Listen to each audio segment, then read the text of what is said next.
Hello नमस्कार, स्वागत है आपका वानखेड़े रिव्यू एंड एनालिसिस में। मैं हूँ ट्रेड एनालिस्ट गिरीश वानखेड़े और मैं रेगुलरली रिव्यूज़ करता हूँ फिल्मों के, वेब सीरीज़ के और डॉक्यूमेंट्रीज़ के। आज का टाइटल है द वाइट टाइगर, जो कि English social crime drama feature film है और ये स्ट्रीम हो रही है नेटफ्लिक्स पर 22 जनवरी 2021 से। वो कहते हैं, if you want a new idea read an old book. इस केस में किताब उतनी पुरानी भी नहीं है, बस 2008 में लिखी गई है और इसे लिखा है Indian Australian writer Aravind Adiga ने, जिन्हें उस साल का मैन बुकर प्राइज़ अवार्ड था। सलमान रश्दी, किरण देसाई और अरुंधति राय के बाद ये चौथे मूल भारतीय हैं जिन्हें इस प्रेस्टिजियस अवार्ड से नवाजा गया है। उसी साल यानी कि 2008 में ही प्रोड्यूसर मुकुल देवरा ने ये अनाउंस कर दिया था और ये मंशा जाहिर की थी कि इस किताब पर एक फिल्म बनाई जाए, और उन्होंने ईरानियन अमेरिकन डायरेक्टर रामीन बहारानी को भी ऑन बोर्ड ला लिया था।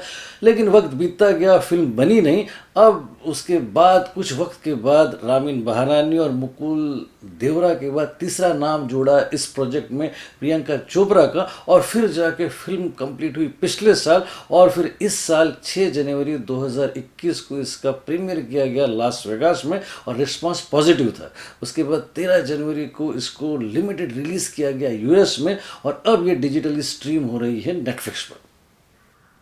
कहानी बेंगलोर के एक सक्सेसफुल एंटरप्रेन्योर बलराम हलवाई की है, जिसने अपनी जर्नी की शुरुआत की थी बिहार के धनबाद के पास के एक छोटे से गांव लक्ष्मणगढ़ से, जहां उसका परिवार गरीबी रेखा के नीचे था।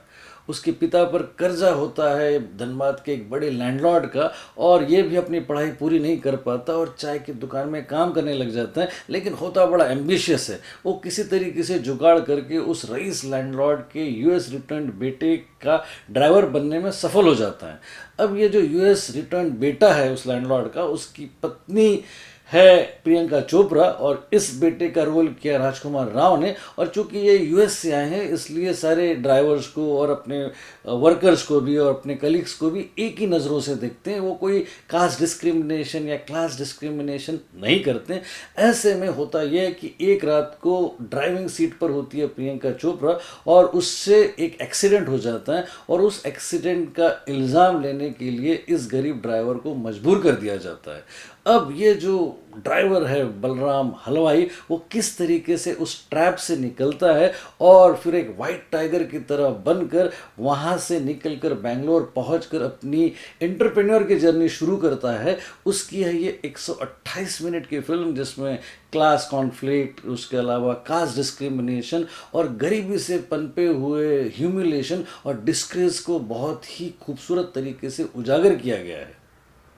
गरीबों को एक रूस्टर कूप की तरह देखा जाता है, मतलब मुर्गियों के दड़बे की तरह, जहां मुर्गियां अपने सामने कटती हुई मुर्गियों को देखकर अंदाज़ा तो लगा लेती हैं कि एक दिन उनको भी कटना है, लेकिन वो उसका प्रतिकार नहीं करती। वो उससे अपना नसीब मान लेती है, या ये समझती है कि जीने की राह यही है, उनको भी एक दिन कटना है।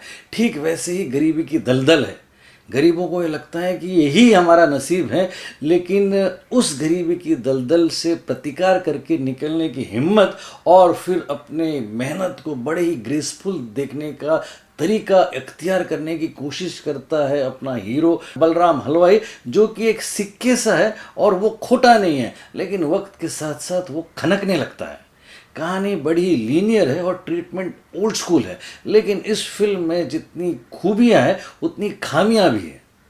सबसे पहली खामी है भाषा। इंग्लिश में फिल्म होने के कारण इसकी रीच रिस्ट्रिक्टेड है।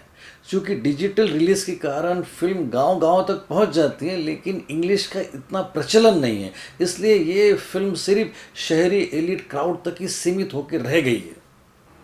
दूसरी खामी है स्क्रीन प्ले। रामीन बहारानी का स्क्रीन प्ले बड़ा ही बुकिश, लीनियर और हॉलीवुड के टेम्पलेट जैसा है, जिसमें कहीं पे भी उतार चढ़ाव या मेलोड्रामा या एक्साइटमेंट नहीं है। तीसरी खामी है कैरेक्टराइजेशन।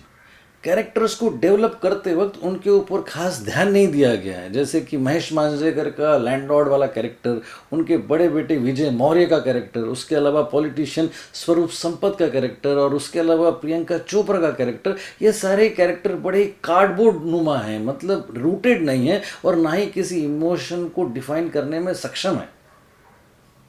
चौथी खामी है मॉरलिटी। इस किताब से या इस फिल्म से कुछ भी सीखने लायक नहीं है, कुछ भी टेक होम नहीं है। यानी कि क्लास डिस्क्रिमिनेशन और गरीबी विजिबल है, लेकिन उनके जो सॉल्यूशंस दिखाए गए हैं वो तार्किक नहीं है, इलॉजिकल है। यानी कि किसी भी तरीके से प्रॉब्लम्स तो उजागर किए गए हैं, लेकिन उनके सॉल्यूशंस का बेस नहीं है, अस्पष्ट है वो। इन खामियों के अलावा अगर हम खूबियों की बात करें तो सबसे पहली खूबी है अप्रोच। इस फिल्म को एक एपिक जैसा ट्रीट किया गया है, इसलिए सारे एग्जीक्यूशन में और डिटेलिंग में बड़ी मेहनत की गई है, जो कि विदित है। दूसरी खूबी है आदर्श गौरव। इस कंपैरेटिवली नए कलाकार ने श्रीदेवी स्टारर मॉम में एक छोटा सा किरदार किया था और इस फिल्म में मेन लीड रोल में जान डाल दी है। उनकी सहजता, उनकी सरलता और उनकी उड़ान दिल को छूने वाली है। तीसरी खूबी है पाउलो कार्नेरा की सिनेमाटोग्राफी। लक्ष्मणगढ़ की झोपड़ियाँ हो या दिल्ली की बहुमंजिली इमारतें हो या बेंगलोर का ट्रैफिक हो, कैमरे ने बड़ी कुशलता से इन जगहों को चित्रित किया है और साथ ही साथ कैरेक्टर्स को भी। कई रोज तक इस फिल्म की इमेजेस आपके जहन में जिंदा रह जाएगी। चौथी खूबी है डैनी बेंसी और सुंदर जूरियंस का म्यूजिक। बहुत सारी वैरायटी है प्लेटर में, कंटेम्प्रेरी है, अपबीट है और डायनामिक म्यूजिक है और कुछ जगह स्ट्राइकिंग है। डिवाइन का जंगल मंत्रा स्टैंड आउट होता है। तो अगर इस फिल्म में 4 खूबियां हैं तो 4 खामियां भी है। डायरेक्टर रामीन बहारानी ने इससे पहले 2007 में डायरेक्ट की थी चॉप शॉप और फिर 2008 में उन्होंने डायरेक्ट की थी गुड बॉय सोलो, और इन दोनों फिल्मों को Venice international film festival, Toronto में और कांस इंटरनेशनल फिल्म फेस्टिवल में काफ़ी सराहा गया था और डायरेक्टर काफ़ी पॉपुलर है इन फेस्टिवल सर्किट्स में। अब होता यह है कि इसलिए पूरी फिल्म का अप्रोच बड़ा ही फेस्टिवल नुमा प्रतीत होता है, जिसके कारण ऐसा लगता है कि फिल्म ने सिर्फ सोशल इश्यूज को छुआ है और बस छुआ मात्र है, उससे ज़्यादा कुछ नहीं। यानी कि एक बिहार की कहानी में बिहारी एक्टर हो, उसके अलावा डायरेक्टर ईरानियन हो और उसके अलावा राइटर ऑस्ट्रेलियन हो और फिर इसमें इंटरनेशनल कास्ट हो, तो प्रोजेक्ट तो बड़ा बनता ही है। लेकिन बड़ा प्रोजेक्ट अगर बनता है तो उससे आशाएं होती हैं कि वो कुछ बड़ा रिविलेशन करे, जो कि इस फिल्म में होता नहीं है। इमोशनल पिच, मैसेज या फिर एंटरटेनमेंट क्वेश्चन भी ज़रा एम्बिगियस है। इसलिए ओवरऑल मैं कहूँगा कि ये एवरेज फेयर है।